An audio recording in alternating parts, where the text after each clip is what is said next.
કેન્દ્ર સરકાર વચ્ચે આજે બેઠક। ખેડૂત નેતાએ બેઠક પહેલા નિવેદન આપતા કહ્યું કે અવાજ સાંભળવો પડશે।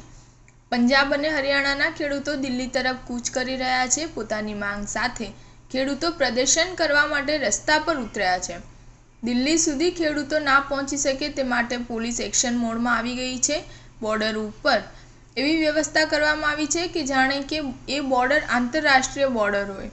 શંભુ બોર્ડર પર ખેડૂતોને રોકવા માટે ડ્રોનના માધ્યમથી ટીયર ગેસ છોડવામાં આવી રહ્યા છે। જ્યારે ટીયર ગેસના સેલની અસર ના થાય તે માટે ખેડૂતો પણ સજ્જ થઈને આવ્યા છે।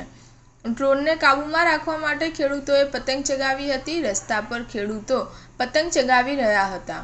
ઉપરાંત પાણીથી ભરેલા ટ્રક અને ટેન્કર પણ ખેડૂતો લઈને આવ્યા છે। મહત્વનું છે કે આજે ખેડૂત આગેવાન તેમજ કેન્દ્રીય મંત્રીઓ વચ્ચે બેઠક યોજવાની છે। समिति महासचिव सरवनसिंह पंडेर शू कह रहा है, जुओ वीडियो। इस तरह की पोजीशन में भी हमारा मन कर रहा है कि हम वार्ता नहीं छोड़ेंगे। अगर केंद्र कोई हल करे तो हम हल करने के लिए तैयार है। हम टकराव नहीं चाहते। हमारा दिल्ली जाना अनक का सवाल नहीं है। हम बातचीत से निपटना चाहते हैं, इसीलिए आज आए हैं। और कल की मीटिंग जैसे डलेवाल साहब ने बताया 5 बजे की तय हुई है। और इधर से हम कहते हैं कल भी हम पीसफुली बैठेंगे। स्टार न्यूज़ 7 हमेशा सच्चाई नी साथे।